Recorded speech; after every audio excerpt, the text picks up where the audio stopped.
ডাম্বুলা যেভাবে বিজ্ঞাপন বোর্ড টপকালেন, জুনায়েদ খান একইভাবে কিংবা তার চেয়েও দারুণভাবে ভেঙেছেন প্রতিপক্ষ ব্যাটারের স্টাম্প। সুইং পেসে বারবার প্রতিপক্ষকে করেছেন তছনছ। লোকে এখনো তা বেশ ভালোভাবেই মনে রেখেছে। তাই তো লঙ্কায় মিলছে এমন সব সেলফি আবদার। 2012 সালের চেন্নাইয়ের ওই জুনায়েদ ঝড় মনে আছে কি? ভেঙেছেন বীরেন্দ্র সেহবাগ, গৌতম গম্ভীর আর বিরাট কোহলির স্টাম্প। বহু বছর পর পাকিস্তান ভারতে গিয়ে জিতেছিল, তাতে বড় অবদান এই পেসারেরও। কোহলিদের কাছে যেন কোনো জবাবই ছিল না জুনায়েদের সুইং এর। ক্যারিয়ারটা পাকিস্তানের জার্সিতে থেমে গেল কেবলই 22টা টেস্ট, 76 ওয়ানডে আর 9টা টি-20-তে। অথচ যুব দল থেকেই প্রচন্ড সম্ভাবনা নিয়ে এসেছিলেন। নিজের দ্বিতীয় টেস্টে দুবাইয়ের ফ্ল্যাট উইকেটে 5 উইকেট নিয়ে জানিয়েছিলেন জুনায়েদ কেন ছিলেন সে সময়ের অন্যতম সেরা।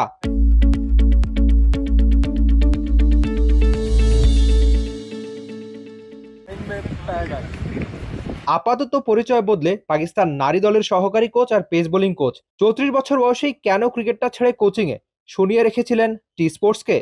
Basically, I want to finish my career with the big time because in Pakistan, you know, most of the bowlers coming youngster like Shaheen, Naseem, Dani, many more. So that's why I feel it's the best time I can retire in international cricket. Bangladesh premier লিগে খেলার অভিজ্ঞতাও শুনিয়ে গেলেন। Yeah, of course, the way I play in BPL, I play Rangpur and other teams, Khulna Titan as well. So I really enjoy, especially the crowd support us, so I like. Junaid আবার খুব কাছ থেকে দেখেছেন বাংলাদেশ নারী দলকেও।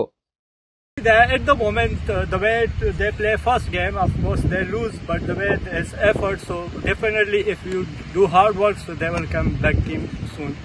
Keep support the sports cricketer, especially the way you guys support Pakistan and Bengali, so keep support like that. মাত্র 34 বছর বয়সেই Pakistan coaching এর অংশ পেসার জুনায়েদ প্রবল সম্ভাবনা নিয়ে জাতীয় দলে তার ডেবিউ হয়েছিল। তবে ক্যারিয়ারটা লম্বা করা হয়নি সে অর্থে বলাই যায়। তার ক্যারিয়ার থেমেছে 200 টি-20 উইকেটে। 34 বছর বয়স তো খুব একটা বেশি না। এই বয়সে হয়তো অন্য অনেক পেসার ঠিকই টি-20 ক্রিকেটটা দাপিয়ে বেড়ান, কিন্তু জুনায়েদের ভাগ্যে এখন পাকিস্তান নারী দল আর এই শ্রীলঙ্কায় এশিয়া কাপ। হুট করে পাকিস্তান দলের প্র্যাকটিসে তার দেখা মিলল, ভাবলাম তার গল্পটা অন্তত আপনাদের জানাই। Rifat Emil, T sports, Dambulla, Sri Lanka. For more updates, subscribe to our YouTube channel and click on the bell icon. Follow us on Facebook and Instagram.